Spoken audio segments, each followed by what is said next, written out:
예, 우리 사랑하는 성도님들 반갑습니다. 오늘도 함께 말씀 안에서 은혜 받는 시간 되기 원합니다. 같이 기도하십니다.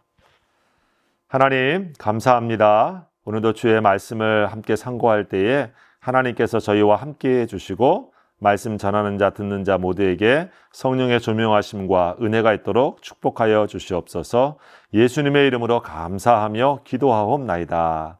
아멘.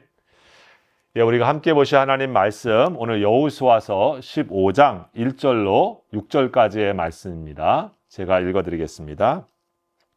또 유다 자손의 지파가 그들의 가족대로 제비 뽑은 땅의 남쪽으로는 에돔 경계에 이르고 또 남쪽 끝은 신광야까지라. 또 그들의 남쪽 경계는 여메의 끝 곧 남향한 해만에서부터 아그라밧 비탈 남쪽으로 지나 신에 이르고 가데스 바네아 남쪽으로 올라가서 헤스론을 지나며 아달로 올라가서 돌이켜 갈가에 이르고 거기서 아스몬에 이르러 애굽 시내로 나아가 바다에 이르러 경계의 끝이 되나니 이것이 너희 남쪽 경계가 되리라. 그 동쪽 경계는 여메이니 요단 끝까지요. 그 북쪽 경계는 요단 끝에 있는 해만에서부터 벳 호글라로 올라가서 벤 아라바 북쪽을 지나 루벤 자손 보한의 돌에 이르고. 아멘. 예, 오늘 말씀의 제목은 왜 유다 지파가 먼저인가 라고 하는 제목으로 함께 은혜 나누기 원합니다.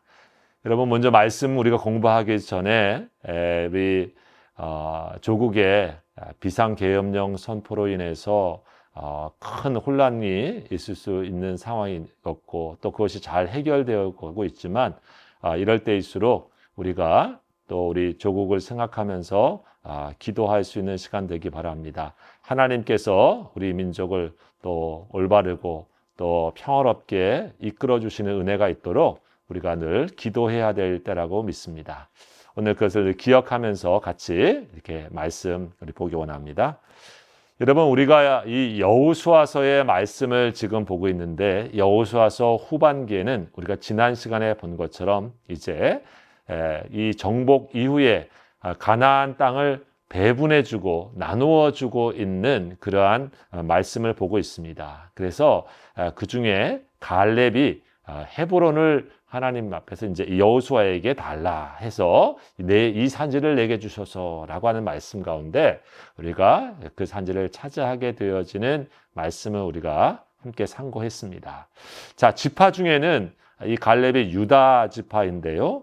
오늘 성경에 보게 되어지면 15장에는 그 유다 지파가 동쪽과 또 서쪽, 남쪽, 북쪽으로 어디 지경을 이렇게 분배를 받았는지 이렇게 지명을 얘기하면서 이렇게 언급하고 있는 그러한 상황입니다.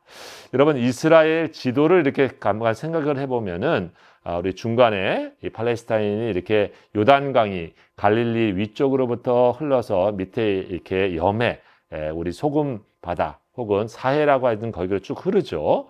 그래서 우리 여호수아가 이 요단강 사해 바로 위쪽을 넘어서 우리 길갈로 전투가 벌어졌고 또 이쪽을 차지하는 것을 우리가 앞에서 살펴봤는데 유다 지역으로 우리가 생각을 해보면 바로 가장 이 중간 정도 지금 지역이다 이렇게 이해할 수가 있겠습니다. 쉽게 우리 한국의 남쪽의 지도로 본다고 하면 우리 북쪽에 우리 경기도가 있고 또 그 밑에는 우리 전라도나 경상도가 있고 중간에 우리 충청도가 있지 않습니까? 그런 것처럼 이 중간 충청도에 있는 것처럼 이 유다 지역은 이스라엘 팔레스타인으로 보면 이렇게 중앙 정도에 있는 약간 남쪽이지만 지금 요단 사해 바로 넘어서 그쪽 지역을 다 이렇게 차지한 것을 보게 되어집니다. 우리 여러분, 그래서 유다 지파가 차지한 그 지역에서 우리가 제일 중요하게 생각하는 그런 지명들이 어떤 도시가 있냐면 첫 번째는 그 예루살렘이죠. 예. 지금은 길갈도 나오고 다른 지역도 나오지만 지금으로 보면은 이 예루살렘이가 어디에 속해 있냐면 이 유다 지파가 속해 있는 그런 곳이었습니다. 그러니까 예루살렘이라고 하는 것은 우리들에게 다윗의 나중에 성전이 있게 되어지고 지금도 가장 중요한 이스라엘의 그 도시 아니겠습니까? 그 지역에 유다 지파에 속해 있는 거죠. 또 하나 중요한 또 도시는 바로 그 예루살렘 밑에 쪽에 있는 이 베들레헴이 바로 이 유다 지역입니다. 자, 그러니까 베들레헴은 어떤 곳입니까? 아주 작은 곳이지만 예수님이 태어나신 곳, 이 메시아가 탄생하는 지역이 바로 이 유다 지파가 지금 분배받은 지역인 것이죠. 그러니까 굉장히 중요한 땅을 분배를 받았습니다. 또 하나 우리가 지난 시간에 봤던 갈렙이 땅 받은 헤브론, 그 밑에 쪽에 있는 지역이지만 헤브론이라고 하는 도시가 있죠. 이 헤브론이 어떤 도시였습니까? 예, 아브라함과 이삭과 야곱, 즉 이스라엘의 조상들, 이 족장들의 무덤이 있는 곳이에요. 예, 막벨라굴, 즉 우리로 말하면 우리 고향의 가장 그 토대가 되어지는 선산이 있는 것과도 같은 그런 곳 아니겠습니까? 그래서 가나안 땅에서 다른 지역은 몰라도 여기가 바로 마치 우리 조상들이 머물고 죽었던 정통성이 있는 그러한 지역이었던 거죠. 자, 그런 곳을 지금 사실 유다 지파가 분배를 받았습니다. 자, 그렇기 때문에 굉장히 중요한 의미를 갖는데 처음에 설교의 제목에 이런 말씀을 드렸습니다. 왜 그러면 유다 지파가 먼저 지금 이렇게 배분을 받고 있는가? 분배를 받고 있나? 그렇죠.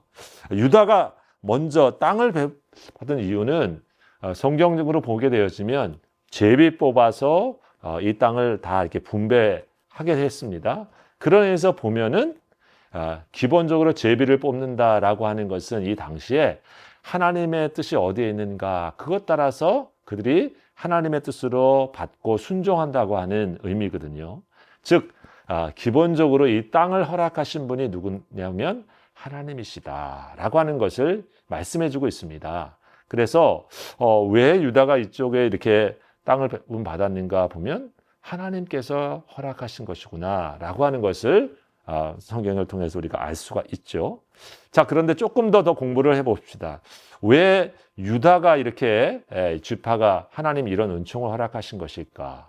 또 유다라고 하는 이 족장, 그 사람은 어떤 사람이었는가? 우리가 한 번 더 확인해 볼 필요가 있는 거죠. 왜?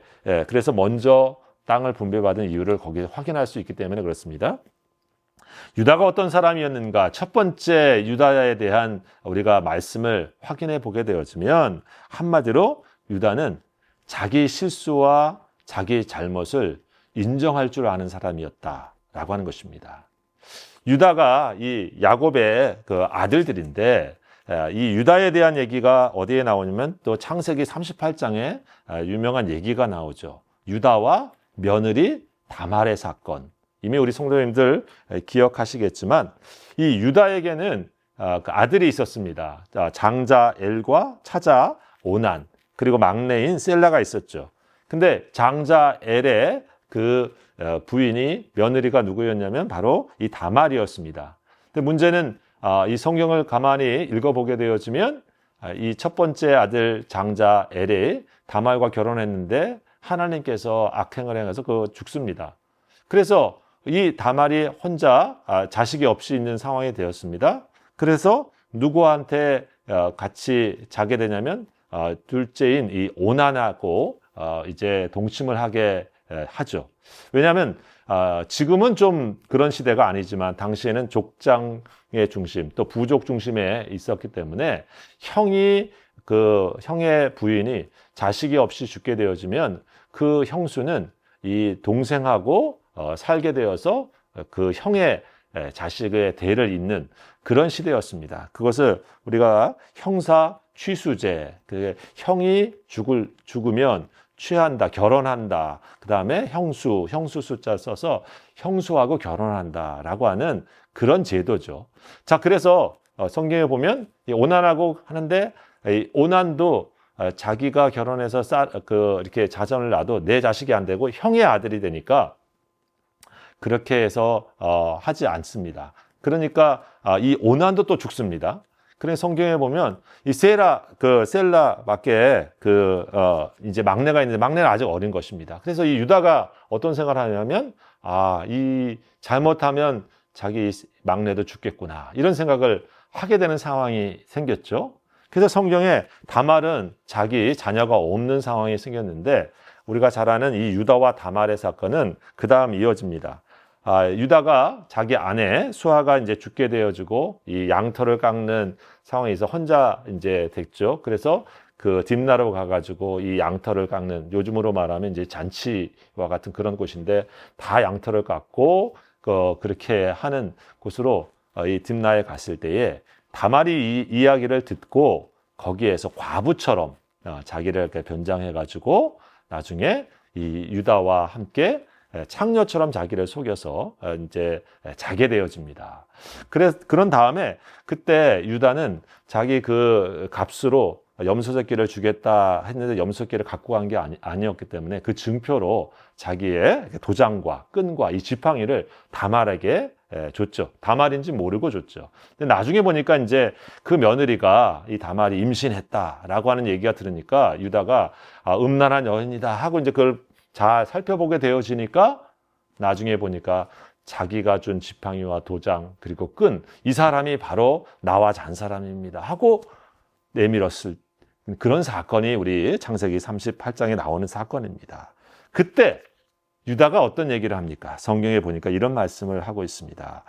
그가 나보다 옳도다, 이런 얘기를 하게 되었습니다. She is more righteous than I. 그가 나보다 더 의롭다, 이런 얘기를 하는 거죠.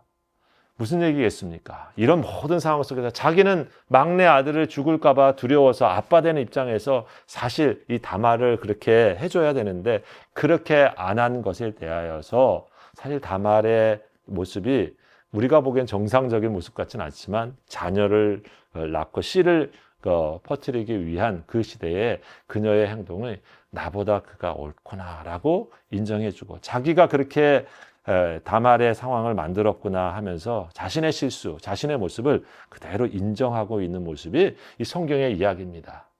여러분, 그래서 우리가 아는 것처럼 예수님의 족보가 나와 있는 마태복음에 유다는 다말에게서 이렇게 얘기를 하면서 베레스와 그 다음에 세라를 낳았다라고 하면서 예수님이 그 베레스로부터 다시 헤스론을 낳고 하면서 이어지고 있습니다. 즉, 이 사건을 통해서 하나의 사건이지만 나중에 예수님이 나오시게 되어지는 사건에 하나님께서 이 사건을 사용하신 것을 우리 마태복음의 사건을 통해서 보게 되어지면 알 수 있는 사건이었죠. 그런 의미에서 본다고 하면 그녀의 행동을 부도덕한 어떤 행동이라고 하는 차원에서 본 것이 아니고 내가 그렇게 그를 만들었구나라고 하는 것이 이 유다의 이야기였던 거죠. 여러분, 사람들이 어떻습니까? 어떤 상황에 대해서 오늘날도 우리가 많이 지금 실망하는 것은 어떤 문제와 상황들이 생기게 되어지면 상대방의 탓이고 상대방의 잘못이고 상대방이 더 나쁜 것으로 몰아가기 쉽지, 이 일에 대하여 내가 잘못했구나, 내가 실수했구나, 내 생각만 했구나, 이렇게 인정하는 사람이 많지 않지 않습니까? 요즘 우리가 사는 세상에서도 우리가 힘든 것은 자기가 실수할 수 있죠. 누구나 그런 모습이 있지 않습니까? 누구나 다 부족합니다. 또 상황이 어렵게 되어지는 상황도 있습니다. 그럴 때 자기 모습을 인정하지 않는 일로 인하여서 우리가 얼마나 혼란을 겪고 어렵습니까?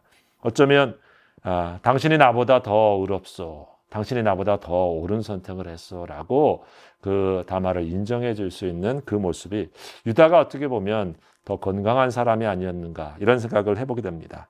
여러분, 유다의 그런 특징의 그 모습이 사실 유다의 하나의 큰 특징이었죠.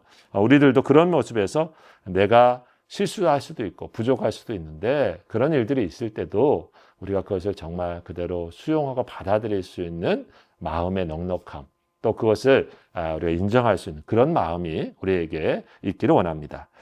두 번째, 이 유다의 그 사람됨의 특징이 나와 있는 것이 또 어디에 있냐면 우리가 아는 그 성경 속에 창세기 43장에 나옵니다. 이때 이 유다는 어떤 사람이었냐면 자기의 어려운 상황에 대해서 책임질 줄 아는 사람, 그리고 어려울 때 내가 먼저 희생할 줄 아는 사람으로 유다의 모습이 나오고 있는 것을 우리가 알 수 있습니다. 무슨 얘기입니까? 우리 창세기 43장, 44장의 이야기는 요셉의 이야기죠. 야곱이 살던 그 곳에서 요셉이 그 애굽의 총리가 되어 있고 이 가나안 땅에는 큰 기근이 있어가지고 양식을 구하러 가게 되어지는 그런 얘기입니다. 여러분이 우리가 아시는 것처럼. 근데 어떤 일이 있었습니까? 이 애굽에 가서 양식을 사가지고 왔는데 와서 나중에 보니까 이 자루 속에 이 요셉이 넣었던 그런 음식적인 돈들이 있고 뭐 이러면서 그런 사건이 있었죠. 그러면서 무슨 얘기가 있었습니까? 유다에게 자기 동생이 있다고 하는 것을 이제 알게 되면서 너희가 요즘으로 하면 스파이가 아니라고 하면 다음에 올 때는 꼭 동생을 데리고 와라. 이런 얘기를 이제 하게 되죠. 자, 그런데 이 야곱의 입장에서는 마지막 이 베냐민 정말 막내 아들은 요셉도 잃어버렸는데 라헬의 이 또 하나밖에 없는 애지중지했던 이 베냐민은 보낼 수가 없는 거였죠. 그런데 어떻습니까? 성경에 차일피일 그러다가 양식이 다 떨어져서 더 이상 못 먹게 되었습니다. 이럴 때 다시 애굽에 이제 가야 되는 그런 형편이었죠. 자, 그때 야곱은 못 보내겠다. 그리고 형제들은 또 가만히 있으면 다 굶어 죽을 그런 상황입니다. 이때 누가 나섭니까? 유다가 나섭니다. 이상합니다. 이 야곱의 첫 번째 아들은 유다가 아닙니다. 장자는 르우벤입니다. 근데 이런 일이 있게 되어지면 장자가 나서야 되는 게 우리가 일반적으로 그런 일 아니겠어요? 그런데 성경에 보면 유다가 이 아버지를 설득합니다. 그러면서 무슨 얘기를 합니까? 이 아버지 그 야곱에게 내가 그를 위해서 담보가 되겠다. 이런 얘기를 하게 되어지죠. 즉 아버지한테 이 베냐민을 데려가겠다 얘기하면서 베냐민을 못 데려오면 내 생명을 대신해서라도 아버지 갚겠다. 이렇게 얘기를 하고 그 야곱을 설득해가지고 베냐민을 데리고 와서 다시 애굽에 오게 되어집니다. 그런 의미에서 보면 마치 서열로는 유다가 장자가 아닌데 가장 어려운 상황 속에 가장 큰 책임을 지는 사람으로서는 장자 같은 모습이 유다였던 것입니다. 그렇죠? 가장 어려운 상황 속에 누가 책임을 가장 많이 느끼고 책임지는 사람과 그 사람이 사실은 실질적인 리더였던 거죠. 유다도 사실 그런 모습을 보여줍니다. 자, 거기서 끝나지 않죠. 우리 44장에 보게 되어지면 어떤 일이 있습니까? 요셉이 우리가 아는 것처럼 거기 자료에다가 이런 것들 돈들 내놓고 저기 하고 이러면서 이 베냐민 이제 일종의 아버지를 데리고 오게 하려고 하는 상황 속에서 이 야곱까지 데리고 오게 하려고 또 다른 우리 그 작전을 쓰지 않습니까? 자, 그랬을 때 이 모함에 들어가 있게 되어지고 그래서 이 베냐민을 여기다 두게 하려고 요셉이 이제 그렇게 하게 되어지는데 이때 무슨 얘기합니까? 유다가 말하죠. 우리의 이 정직함을 우리가 믿어달라. 어떻게 우리 정직함을 나타내겠습니까? 이렇게 얘기를 하면서 이런 얘기를 합니다. 이 베냐민을 못 데려가면 아버지가 내가 어떻게 아버지를 보겠는가? 아버지에게 내가 영영한 그 죄를 짓게 되어진다. 죄짐을 짓게 되어진다. 죄를 짓게 되어진다. 하면서 이런 얘기를 합니다. 이제 주의 종으로 이 아이를 대신하여 머물러 있어 내 주의 종이 되게 하시고 그 아이는 그의 형제들과 함께 올려보내십시오. 무슨 얘기입니까? 베냐민은 형제들한테 데려가게 해주시고 대신 나를 잡아서 여기에 있게 하시고 나를 감옥에 가시고 나를 당신의 종을 하십시오 하는 것이 유다였습니다. 참 아버지한테 올 때도 그랬고요. 또 문제가 생겨서 있을 때 나를 담보로 나를 잡으시고 이 베냐민을 살려주십시오. 그래야 아버지가 삽니다. 하면서 하고 있는 게 우리 창세기 44장의 이야기입니다. 여러분 이런 얘기를 보면 어떻습니까? 정말 어려운 일이 생겼고 문제가 생겼고 생각지 못한 억울한 일 같은 이런 이상한 일이 생겼을 때에 그 상황 속에서 마치 십자가를 지는 것처럼 나를 대신하여 종을 삼고 나를 대신하여 감옥에 하고 그는 놓아주십시오 하는 모습.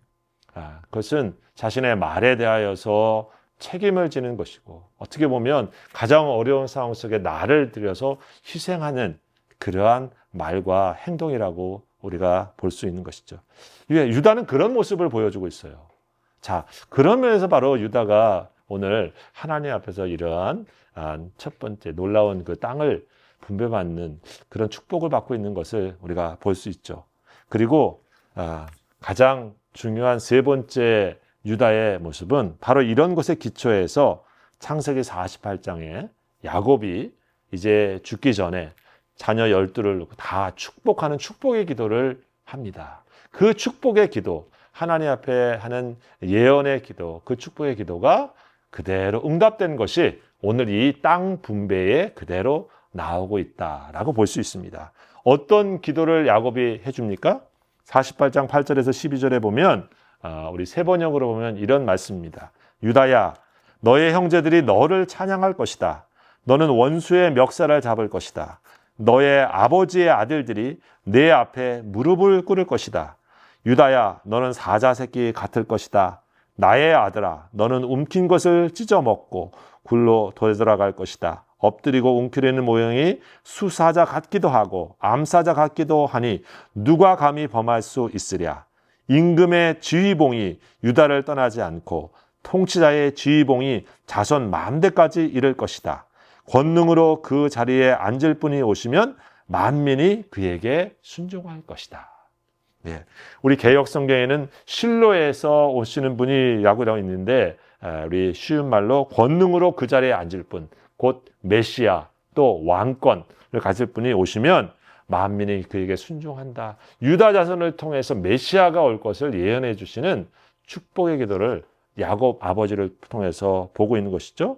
그리고 유다를 통해서 이루어지는 왕권이 이루어질 것을 보여줍니다. 임금의 지휘봉이 유다를 떠나지 않고 통치자의 지휘봉이 자손 만대에게 이루어진다라고 하는 것이 그렇게 이루어집니다. 그래서 여러분 가만히 보면 우리가 나중에 사무엘상도 보면 이 사울은 베냐민 지파였죠. 근데 베냐민 지파로 이루어지지 않고 다윗을 통해서 이루어지는 유다 지파가 이루어진 것은 바로 하나님의 이런 섭리 속에 그 말씀이 이루어져 가는 축복의 성취를 우리가 이해할 수가 있는 것입니다.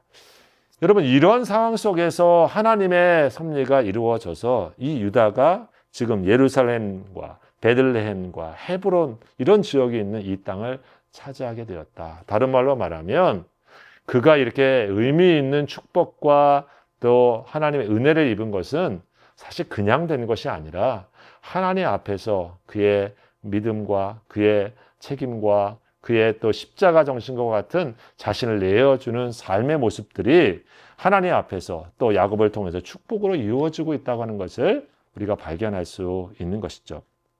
그래서 우리가 지난주에 봤던 유다 지파 갈렙이 무슨 얘기했습니까? 편안한 자리, 좋은 자리, 내가 먼저 차지할게 라고 하는 것이 아니라 가장 어렵고 힘든 자리, 저 산지를 내게 주십시오 라고 하면서 나아가고 있는 그런 자세.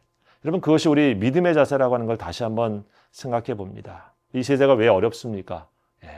자긴 좋은 자리는 내가 먼저 차지하고 또 좋은 영광은 내 공이라고 하고 그리고 어렵고 힘든 일은 남의 탓을 하고 또 남을 나쁜 사람으로 만드는 그런 선택의 일들을 하기 때문에 세상이 힘들고 우리가 아는 희망의 모습들이 나타나지 않는 것 아니겠습니까?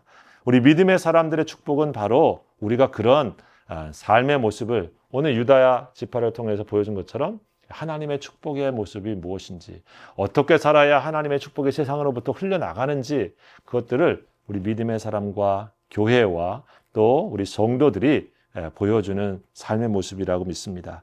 어려운 일에 먼저 감당하려는 십자가 정신, 또 공동체를 위해서 책임과 희생을 먼저 하려는 책임지는 리더십, 또 하나님 앞에서 자신에게 주어 있는 부족함과 실수도 받아들이고 인정할 줄 아는 그러한 건강함. 여러분 그것이 우리 그리스도인에게 있어서 저와 여러분의 삶을 통해서 이 세상이 조금 더 하나님의 나라가 확장되어 가는 축복의 통로로 저와 여러분 쓰임받기를 우리 주의 이름으로 축복합니다. 기도하겠습니다. 감사합니다 하나님. 오늘 유다 지파가 왜 먼저 땅을 차지하게 되었고 왜 그 의미 있는 자리들에 하나님께서 그 지파를 두셨는지를 우리가 함께 묵상하고 공부했습니다. 저희 인생도 하나님 아버지 좋은 자리를 먼저 선택하고 또 원하기보다 하나님께서 원하시는 삶의 모습과 삶의 믿음을 우리의 삶에서 갖추며 그런 모습으로 우리 자신이 나아갈 수 있도록 도와주셔서 이 세상의 축복의 통로로 쓰임받는 저와 우리 성도들 다 될 수 있도록 함께하여 주옵소서. 예수님의 이름으로 감사하며 기도하옵나이다. 아멘. 예, 감사합니다. 오늘 이제 우리 12월 달 오늘 말씀 공부하고요. 우리가 잠시 이제 12월 달은 좀 쉬었다가 다시 1월 달부터 우리 성경 공부 말씀 이렇게 하도록 하겠습니다. 예, 평안하십시오.